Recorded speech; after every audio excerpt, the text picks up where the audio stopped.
오늘의 말씀은 레위기 19장 18절 말씀입니다. 다 같이 한 목소리로 봉독하겠습니다. 원수를 갚지 말며 동포를 원망하지 말며 내 이웃 사랑하기를 내 자신과 같이 사랑하라. 나는 여호와니라. 아멘. 내 자신을 내 이웃과 같이라는 제목으로 남아연 전사님께서 말씀 전해 주시겠습니다.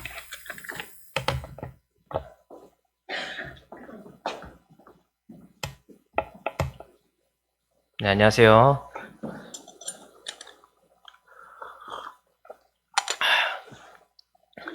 여러분들 특별히 지금 선교 중에 있는 분들을 위해서 기도를 해주시고 또 함께 해주시기를 바라겠습니다. 네, 오늘 제목은 내 자신을 내 이웃과 같이 사랑하라는 제목으로 여러분들과 함께 하나님의 말씀을 나누고자 합니다. 네, 내 자신을 내 이웃과 같이. 오늘 우리 레위기 19장 18절의 본문은 내 이웃을 사랑하기를 내 자신과 같이 사랑하라 라고 말하고 있습니다. 일단 우리가 이 레위기 19장의 본문이 어떤 자리에 위치하고 있는지를 좀 살펴봐야 됩니다. 왜냐하면 이게 결국에는 성경이라는 거는 본문을 딱 한 구절만 떼가지고 설교 혹은 여러분들이 적용하기에는 너무 우리들의 생각이 들어갈 여지들이 너무 많이 생겨요. 그래서 이제 맥락이 중요한 건데요. 일단 이 레위기 19장의 본문은 제가 전에도 한번 설교를 한 적이 있습니다. 내가 거룩하니 너희도 거룩하라 라고 하는 그 본문이 있는 장이 바로 19장입니다. 그래서 이 19장 내에서 하나님의 거룩을 얘기하시고 이스라엘 백성이 거룩한 백성이다라는 것을 말씀하시는 이 본문 가운데서 내 이웃을 내 자신과 같이 사랑하라 라고 하는 이야기가 함께 같은 장에서 나타나고 있다는 것입니다. 그래서 우리들이 항상 내 이웃을 사랑하라라는 말씀, 이 내용들은 우리가 항상 신앙생활 하면서 굉장히 많이 들어왔던 내용이에요.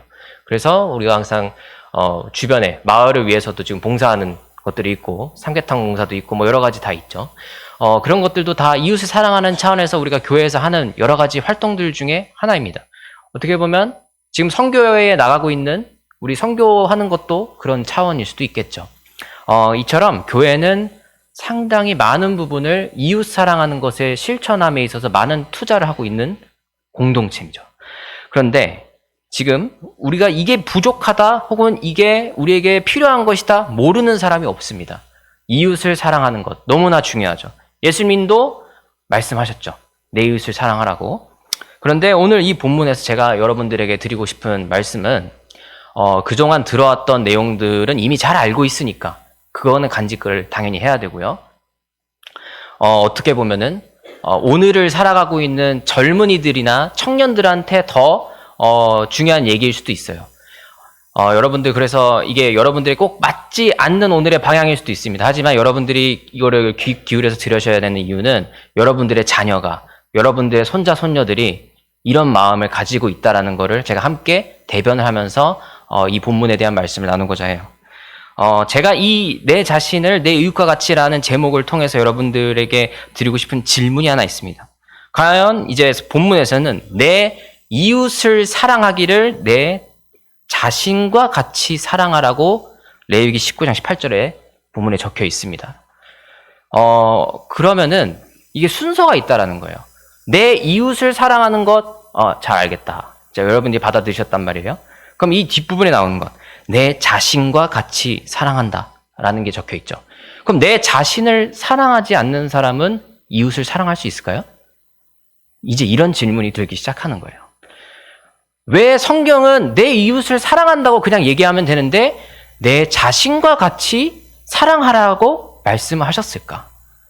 여러분 이 질문이 드셔야 돼요. 성경 본문이 한 절만 적혀 있어도 이 본문 안에 우리가 다양한 의미들을 내포하고 있다는 것을 찾을 수가 있어요. 과연 왜 하나님께서는 이스라엘 백성에게 내가 거룩하니 너희도 거룩하라 라고 한 것처럼 너희들이 이웃을 사랑하는 것을 너희 스스로를 사랑하는 것처럼 사랑하라고 얘기하셨을까? 이 문장에 담겨있는 이웃 사랑에 대한 기초 혹은 기본은 모든 사람들은 일단 나를 사랑하는 것은 기본적으로 가지고 있지 않느냐라는 인식으로부터 시작을 한다라는 거예요. 여러분 모두 사랑하세요? 여러분 스스로를? 이제 이런 질문들 또 드는 거예요. 성경은 나 자신을 스스로 사랑하는 걸 당연히 생각하고 있는 것처럼 지금 얘기하고 있단 말이죠. 근데 우리는 오늘날 지금 우리 스스로를 사랑하고 있냐는 겁니다. 여러분들 뉴스 많이 보시지만 우리나라가 자살률이 OECD 전 세계 1위잖아요. 그렇죠? 그리고 자살률도 1위고 청년들이 우울증 걸리는 비율도 굉장히 높고, 요즘 뉴스에 항상 나오는 게 청년들이 집 구하기도 힘들고 취직하는 것도 힘들고 살아가는 게 너무 힘들다는 뉴스들이 계속해서 나오고 있어요. 다 제 나이 또래들이고 여러분 손자 손녀들 나이 또래고 또 여러분들의 자녀들의 나이 또래들이죠.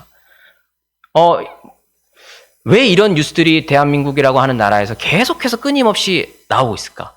그리고 실질적으로 이 사람들이 왜 죽음이라고 하는 선택밖에 할 수 없는 상황에 내몰렸을까?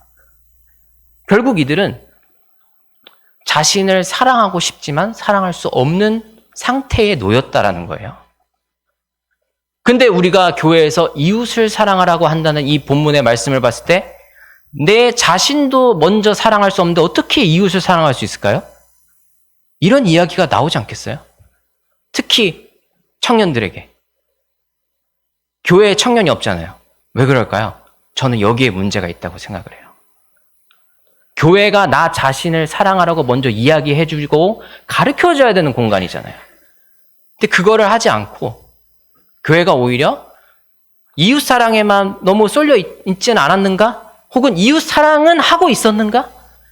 물론 이 이야기를 하기 전에 교회는 우리가 찬양 부르는 것처럼 당신은 사랑받기 위해 태어난 사람이라는 이 이야기들을 얼마나 청년들에게 해줬냐는 거죠. 이 시대에 살아가는 이 젊은이들에게 위로와 용기가 필요하다고들 하잖아요. 근데 그 이야기를 교회는 얼만큼 하고 있을까라는 생각이 들어요.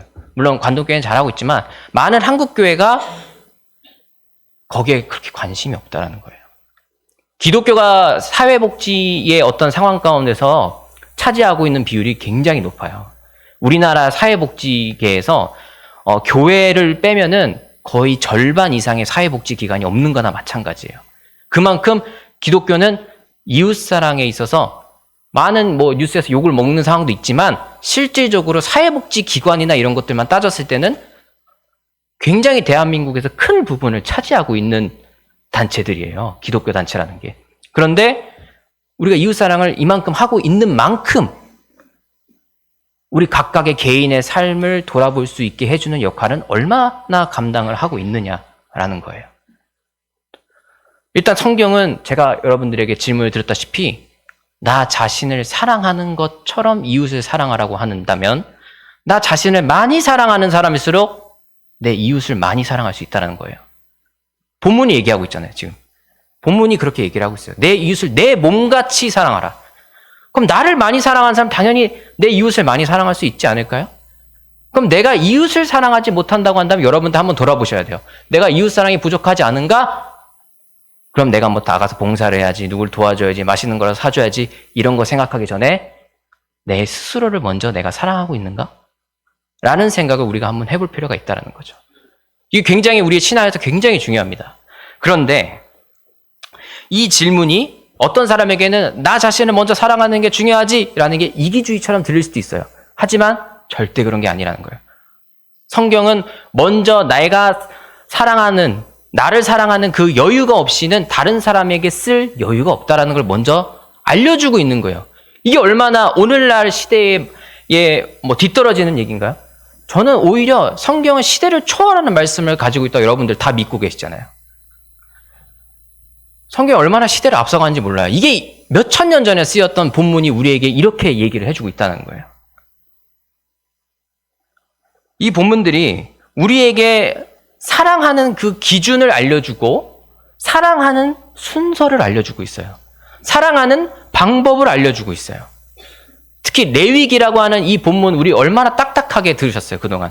제사법을 항상 얘기하고 그동안 절기를 어떻게 지켜야 되고 우리랑 관계없는 것 같은 이야기를 가지고 있는 본문. 제일 지루하고 창세기는 몇십 번 읽어도 레위기에서 멈추는 게 우리의 성경 읽기 아닙니까? 그런데 이 레위기 본문만큼 우리의 삶 속에서 가장 맞닿아 있는 얘기를 하는 본문이 또 모세오경에 또 없다라는 거예요.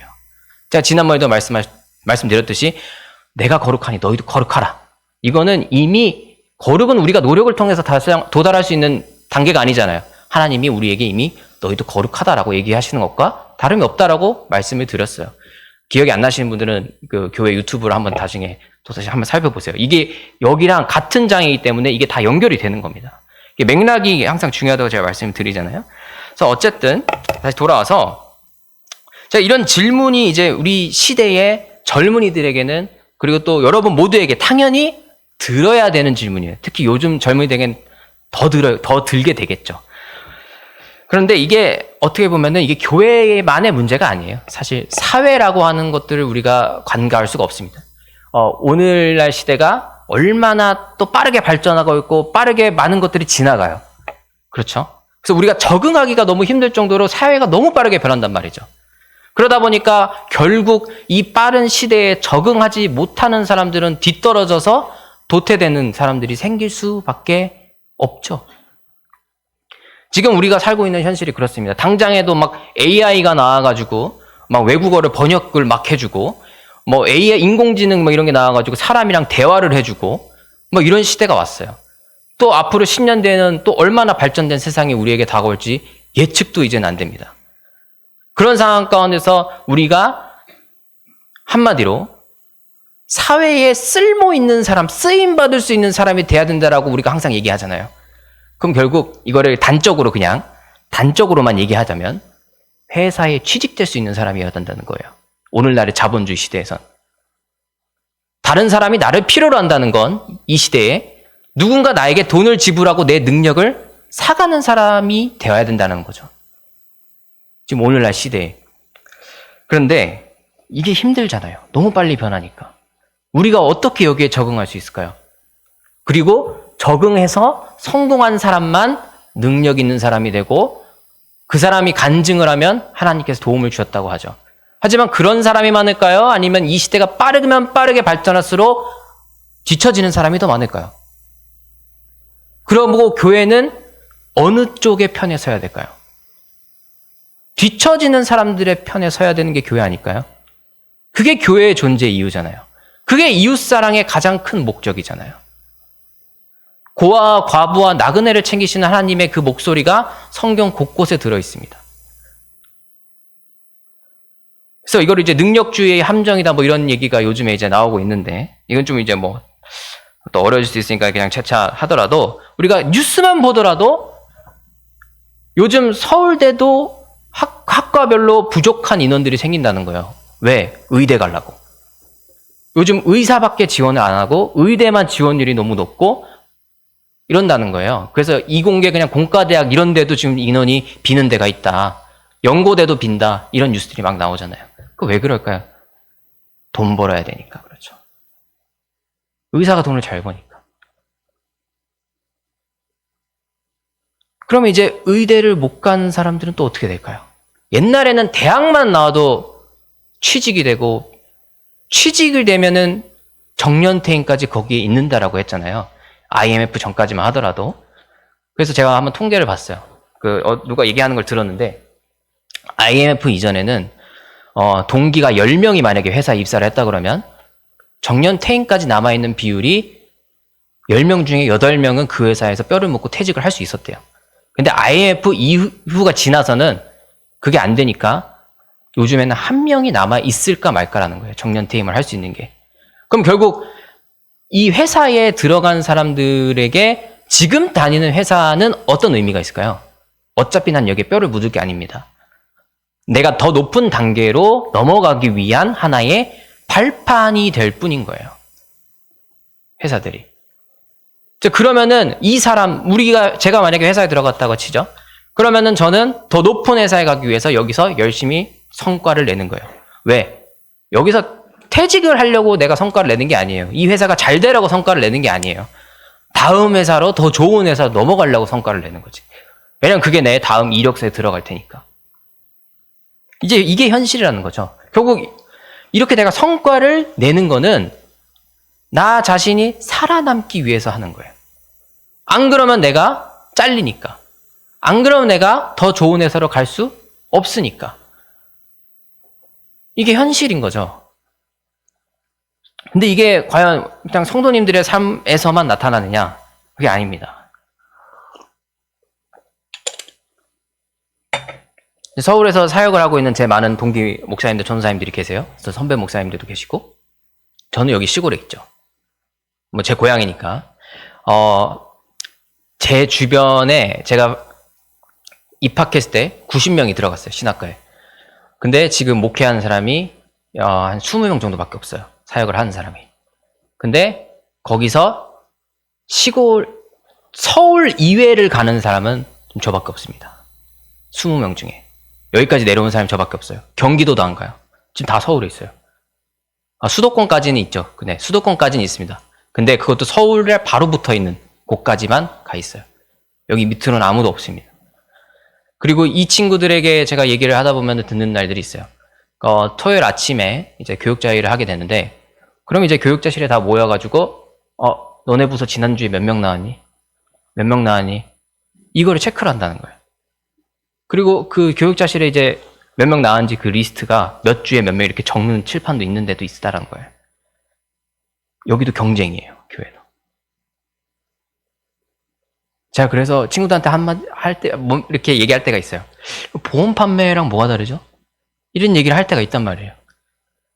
그러니까 사람이 중요한 게 숫자가 중요한 건지 아니면 그 존재가 중요한 건지 우리가 자본주의 논리랑 똑같아지는 시대가 왔다라는 거예요.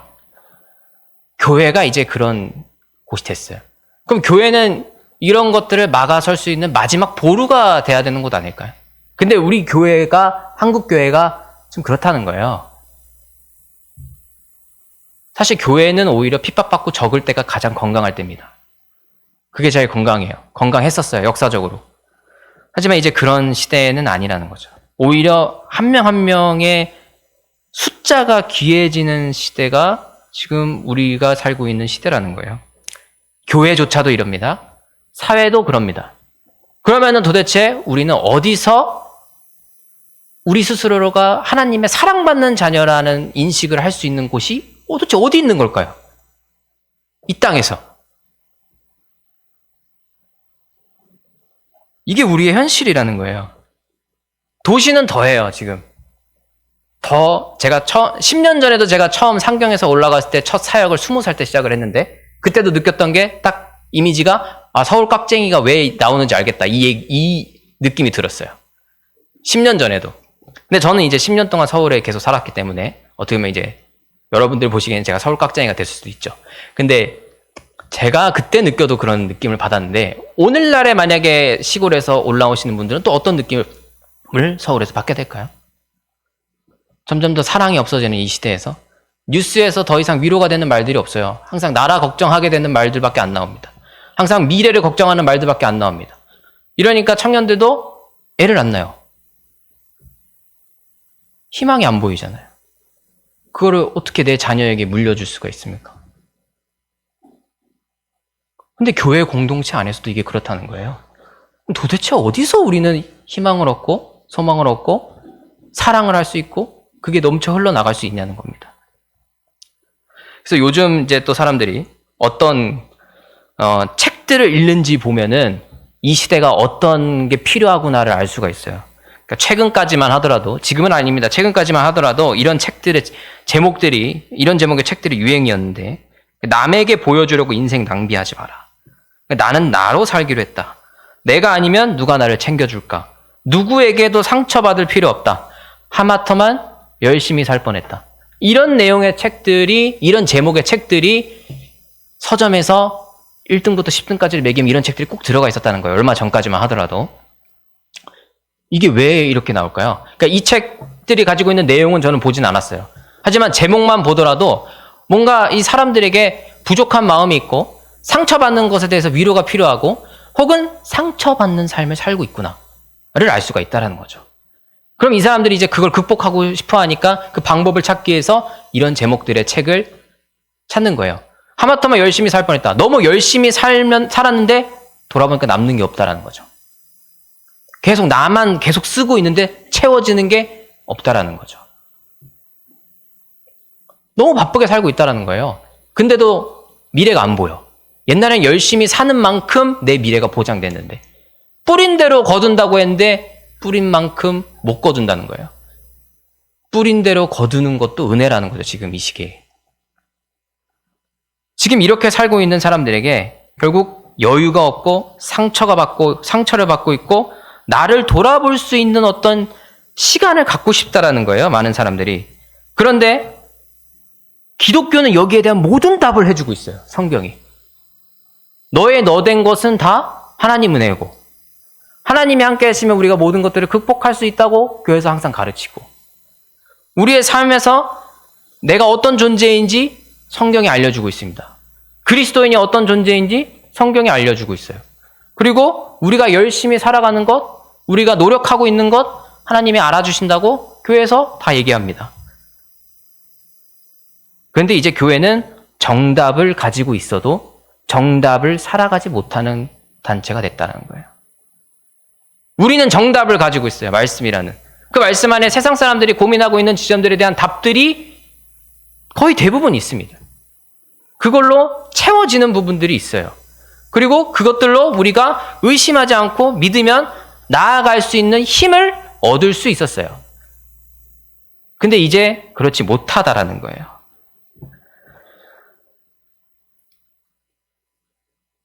기독교는 이 대답을 통해서 이제 이 그리스도라는 혹은 말씀이라는 걸 통해서 우리가 사랑하는 것을 넘어서, 나를 사랑하는 것을 넘어서 내 이웃에게까지 확장돼야 된다는 것을 이야기를 하고 있습니다. 그리고 이 내용들의 책들을 보면 결국 이 상처받는 사람들이 자신에게 상처를 주는 사람들을 어떻게 내가 받아들여야 될까라는 게 고민이라는 거예요. 자기들은 상처받고 있다라는 거죠. 지금 많은 사람들이. 그러면 상처 주는 사람이 있다라는 거예요. 그러면 이 상처를 주는 사람들은 도대체 무슨 생각으로 나한테 상처를 주는 걸까? 이런 생각이 들죠. 상처를 주는 사람들은 제가 한번 생각을 해봤어요. 기본적으로 그 사람들은 자기 자신은 사랑하는 사람들입니다. 그러니까 내가 더 이상 피해받고 싶지 않아 하고, 내가 피해받으니까 너 왜 나한테 피해 주냐고 이렇게 쏘아붙이는 거예요. 그 사람들은 자기 자신을 사랑해요. 그리고 그러니까 나는 소중한 사람인데 너가 왜 나한테 이렇게 대하느냐, 그러니까 말을 톡톡톡 쏘겠죠. 근데 이제 이게 우리의 삶 속에서 과연 그리스도적인 부분으로서는 어떻게 받아들여야 될까라는 거예요. 그 사람들도 그런 상처 주는 사람들 중에서도 교회 다니는 사람들이 있을 거 아니에요. 그럼 내가 이걸 어떻게 해서야 될까? 해소를 해야 될까? 어떻게 받아들여야 될까? 이게 고민인 거예요. 저는 이 서점에서 이런 제목의 책들이 이렇게 나와 있는 거를 보면은 한 가지 이제 염려되는 부분이 있어요. 제가 계속 이제 청년들이 상처받는다, 젊은이들이 상처받는다, 요즘 사람들 힘들다, 뭐 많은 사람들이 다 힘들다, 지금 이런 얘기를 하고 있지만 여기에 대해서 대답을 해주는 책들의 내용은 너는 소중한 사람이야, 너는 상처받을 필요 없는 사람이야, 너는 위로받아야 되는 사람이야, 너는 그런 대접받을 수 없는 정말 존귀한 존재야 라고까지만 얘기한다는 게 걱정인 거예요. 성경은 우리를 존귀한 자라고 얘기해요. 여러분 모두가 사랑받는 하나님의 자녀라고 얘기해요.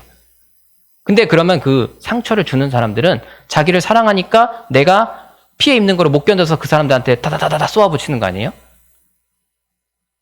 저는 여기서 성경 본문에, 오늘 본문에 놀라운 흘러감의 이 방향을 보게 돼요. 나를 사랑하는 것까지만 한 사람은 다른 사람에게 상처를 줄 수 있다는 걸. 이게 중요합니다. 우리가 이 양면을 봐야 돼요. 나를 사랑하는 거 너무나 중요해요. 그런데 거기까지 멈추면, 다른 사람을 사랑하지 않고 나만 사랑하게 된다면 다른 사람에게 상처 주는 존재가 될 수밖에 없다라는 거예요. 근데 기독교는, 근데 말씀은, 성경은 그 사랑을 똑같이 너가 사랑하는 것처럼 다른 사람에게 그 사랑을 전해야 된다라고 본문이 항상 그 내용까지 담고 있다라는 거예요. 이게 우리가 보는 성경의 굉장히 놀라움을 발견할 때입니다. 많은 사람들이 자기 자신만 소중해라고 한다면 이 세상은 더 이상 사회로서 돌아갈 수 있는 기능을 할 수가 없어요. 나만 소중한데. 그럼 개인주의가 나쁘다는 게 아니고 이기주의가 나쁜 거죠. 이기적인 사람들만 모이게 되면 도대체 어떻게 공동체가 굴러갑니까?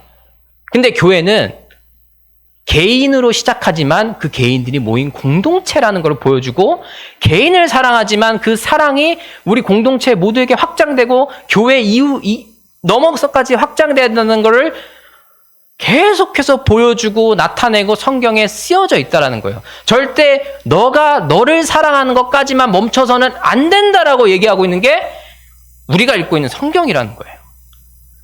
그러니까 이 지점을 성경이 굉장히 지적하고 있다는 게 저는 너무 놀라운 거예요. 그냥 나만 사랑해도 된다라고 얘기할 수 있잖아요. 요즘 많은 책들이 그렇게 얘기를 합니다. 근데 왜 저는 요즘 많은 책들이 이런 제목들을 가지고 있으면서도 왜 너는 사랑받는 사람이야, 그러니까 다른 사람도 그런 사람이야 라고 얘기를 하지 않느냐라는 거예요. 기독교는 여기에서 계속해서 얘기해왔어요. 몇천 년 전부터 쓰여진 이 글들을 우리에게 전해오면서 그 내용이 바뀐 적이 없습니다. 이게 얼마나 중요한 말씀이에요, 이게. 이게 얼마나 시대를 초월하는 뜻일까요? 전 이거를 발견하면서 정말 너무 오늘날 시대에 꼭 필요한 말씀이 내 이웃을 내 몸과 같이 사랑하라는 말씀이구나라는 걸 깨닫게 돼요. 내 자신도 사랑하지 못한 사람이 많지만 그 얘기만 하면 인간 어떻게 될지 모른다는 거예요. 이 연약한 존재가. 나만 사랑하는 것에 그쳤을 때 나타나는 그 혼란을 우리가 감당할 수 있느냐라는 거죠. 공동체주의는 왜 나왔을까요? 그러면은 다 문제가 있었으니까 그걸 극복하기 위해서 나온 거죠. 근데 교회는 말씀은 그것까지 이야기를 하고 있다는 거예요. 우리는 이걸 말씀에 가지고 있는 교회인데도 불구하고 왜 그렇게 살지 못했느냐를 이제는 자성할 때라는 거죠. 되돌아봐야 될 때라는 거죠. 우리가 읽고 있는 말씀은 이렇게 깊은 뜻을 가지고 있었는데 우리가 읽고 있는 성경은 이런 내용을 담고 있는데 왜 우리는 그렇게 살지 못했는가? 왜 교회는 그렇게 본을 보이지 못했는가? 왜 교회는 상처받는 사람들의 영혼을 보듬어주면서 그들이 사랑받는 존재임을 깨닫게 하고 그 이후에 왜 이웃 사랑까지 넘어가게 하지를 못했는가? 성경은 사랑의 순서를 알려주고 있고 사랑의 범위를 알려주고 있고 사랑의 단계를 알려주고 있습니다. 이게 내 이웃을 내 몸과 같이라고 하는 우리가 숱하게 들어왔던 그 한 절의 구절에 담겨 있는 거예요. 우리는 얼마만큼 이 본문에 대해서 매일같이 들어왔음에도 불구하고 생각해 본 적이 있냐는 거죠.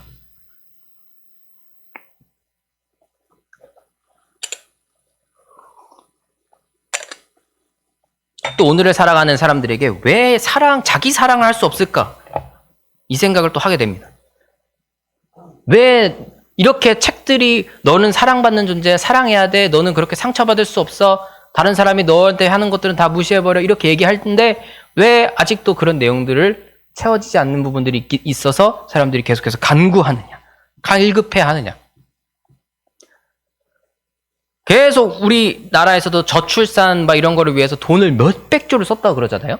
근데 왜 사람들이 애를 낳지 않을까? 이거는 더 복잡한 얘기겠지만 제가 이제 기독교적으로 생각해 봤을 때는 희망이 안 보인다는 거예요. 희망이 보이지 않는다는 것. 소망이 보이지 않는다는 것. 우리가 사랑받는 존재라는 거 어떻게 아십니까? 성경이 그렇게 써 있잖아요. 우리는 하나님의 사랑받는 자녀라고. 근데 왜 이 사랑받는 자녀가 우리가 나를 사랑하고 이웃을 사랑하고 그런 여유를 가질 수 있을까요? 여유를. 남을 돌아볼 수 있는 여유를. 나는 여유가 있는 사람이라는 거예요. 남을 돌아볼 수 있다는 거는. 근데 그 근본이 어디서 나올까? 우리의 신앙 가운데서. 남을 돌아볼 수 있는 여유. 내가 아무리 바쁜 삶을 살더라도 내가 먹을 거를 다른 사람에게 덜어줄 수 있는 이 여유는 어디로부터 나올까? 그리스도께서 우리를 위해 죽으신 그 십자가 사랑이 우리의 인간에게 죽음으로부터 승리하게 하셨고 우리에게 영생을 주셨고 하나님의 자녀가 되는 권세를 주셨다고 하는 그 소망에 대한 확신이 있기 때문에 다른 사람을 돌아볼 수 있는 여유가 있다는 거예요. 왜 우리는 확신이 있어요. 어떤 확신이? 우리에게 하나님께서 약속하신 미래가 있다는 걸. 그리고 그 약속을 받은 존재라는 걸 내가 깨달았을 때 내 스스로가 하나님의 사랑을 받고 있구나. 그걸 느낍니다. 그리고 그 사랑이 소망으로부터 왔다는 것을 알게 돼요. 그리고 그 소망은 그리스도를 믿는 믿음으로 나오는 거죠. 그래서 바울이 이런 얘기하죠. 믿음, 소망, 사랑 중에 제일은 사랑이다. 라는 본문의 얘기가 있어요. 신약성경 여러분 잘 아시죠? 근데 이게 정말 놀라운 거예요. 오늘 본문과 연결이 된다는 거예요. 제일은 사랑입니다. 근데 그러면 사랑이 제일 중요하니까 나머지가 중요하지 않다는 겁니까? 그게 아니죠. 제가 오늘 말씀드린 것처럼 믿어야 소망이 생기고 소망이 있어야 사랑으로 갈 수 있다는 거예요. 그래서 그 믿음의 끝의 단계는 사랑이 나와야 된다는 거예요. 바울이 이걸 얘기하고 있습니다. 신약에서. 예수님께서도 이웃사랑을 내 몸과 같이 하라고 하셨고, 하나님 사랑하는 것처럼 하나님 사랑과 이웃사랑이 우리 신앙의 가장 중요한 두 축이라고 얘기했어요. 믿음을 얘기했고 사랑을 얘기했죠. 그리고 그 사이에 그리스도라는 소망이 있는 거예요. 그리고 구약에서도 오늘 우리 19장 18절에 나오지만 이웃을 내 자신과 같이 사랑하라. 이 근본은 다 하나님을 믿는 그 믿음으로부터 하나님 백성이 됐다는 그 확신과 소망으로부터 내가 사랑받는구나를 깨닫고 사람들에게 확장이 될 수 있다는 겁니다. 제가 오늘 설교를 한마디로 정리하자면 진짜 믿음, 소망, 사랑, 그 중에 제일은 사랑이다 이거예요. 바울이 너무 명쾌하게 정리를 했어요. 어떻게 이 말씀이 이렇게 또 연결될 수 있을까? 이 부분은 제가 오늘 여기 앉으면서도 생각했었거든요. 갑자기. 너무 놀라운 거예요. 이 구약에서 이렇게 흘러가는 이 말씀이 예수님이 한 번 더 말씀하셨지만 바울에게서 또 이렇게 한마디로 정리되는구나. 바울은 정말 똑똑한 사람이구나 이런 생각을 했어요. 그러니까 이런 것들이 보면 소망이라고 하는 것이 우리에게 얼만큼 중요하냐면 우리가 모두가 믿음을 갖고 있으니까 그거는 차치하더라도 초대교회를 보면 알 수 있어요. 그렇게 박해받는 상황 가운데서도 믿음을 지키며 소망이 있었기 때문에 내 물건을 다 통용해서 사람들에게 이웃을 사랑하는 모습을 보여주면서 그 당시에 로마 사람들에게 저 사람들을 어떻게 박해받으면서 괴롭힘을 받으면서까지도 저렇게 다른 사람에게 사랑을 실천할 수 있을까? 이 모습이 다른 로마 사람들에게는 너무 이상한 거예요. 이해가 안 되는 거예요. 근데 그게 그리스도인의 모습이라는 거예요. 그게 그리스도인의 사랑의 믿음 소망의 중에 제일은 사랑이라고 얘기했던 그 바울의 말들처럼 성경의 본문의 말씀처럼 그게 그리스도인임을 보여주는 거였다는 거예요. 그리고 그게 아무리 박해받는 기독교의 처지에서도 사람들이 계속해서 늘어나는 원동력이 되었다는 거죠. 역사가 이렇게 얘기하고 말씀이 이렇게 얘기합니다. 그리고 오늘날 시대에 가장 필요한 것 믿음은 다 있어요. 교회 다니는 사람 우리나라에 20%나 된다는데 대충 잡아도 1000만 명입니다. 초대교회 때 로마 시대 때 그 기독교를 믿는 사람이 몇 프로나 됐겠어요? 0. 몇 프로예요. 근데 전 세계에 전파가 됐단 말이죠. 그럼 우리는 이제 반성해야 돼요. 20%로 도대체 여태까지 뭐 했는가? 초대교회는 0. 몇 프로로 전 세계를 바꿨는데.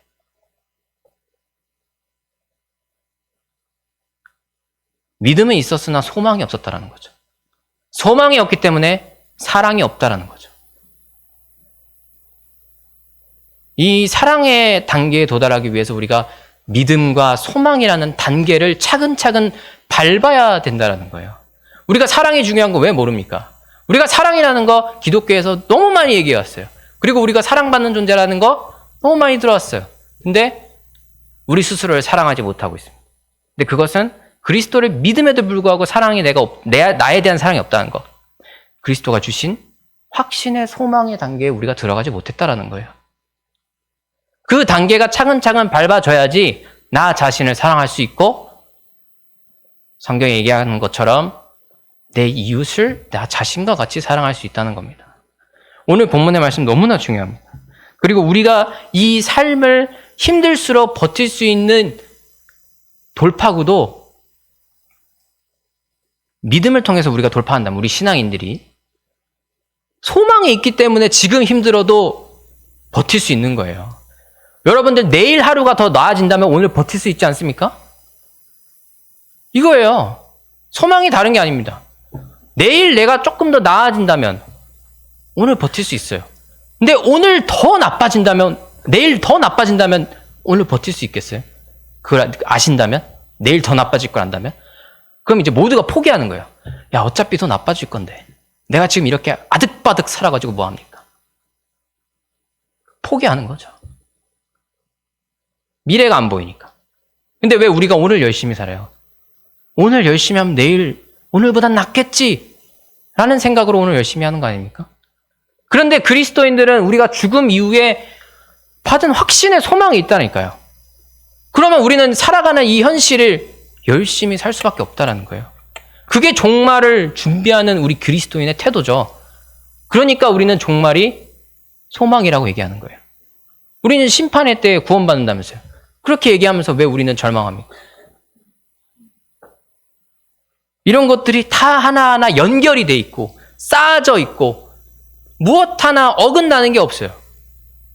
제가 말씀드렸던 이 모든 개념들, 종말도 그렇고 사랑도 그렇고 믿음도 그렇고 소망도 그렇고 성경이 다 이걸 종합적으로 얘기를 하고 있다는 겁니다.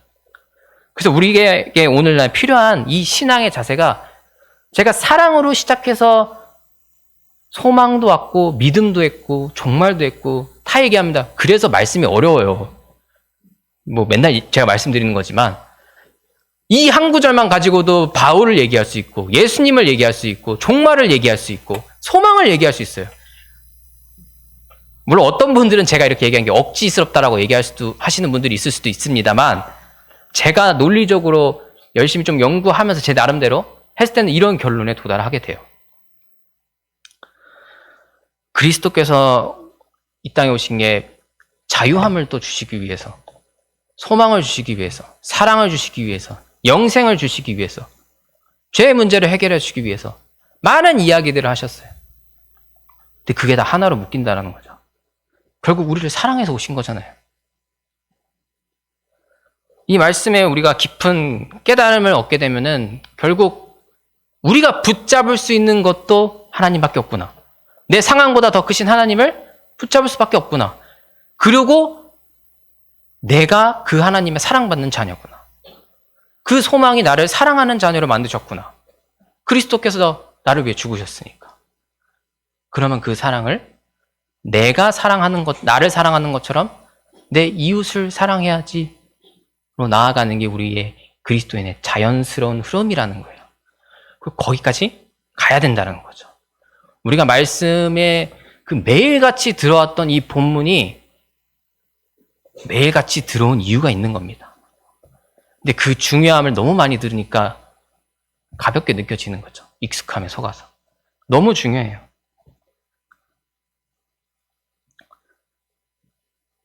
오늘 마태복음에서 예수님께서 말씀하신 내용만 제가 간단히 한 구절을 읽고 오늘을 말씀을 마치도록 하겠습니다.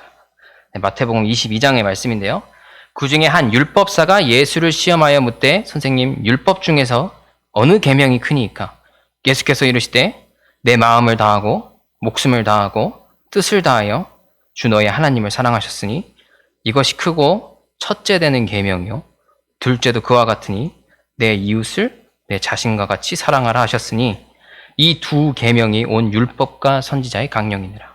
아멘.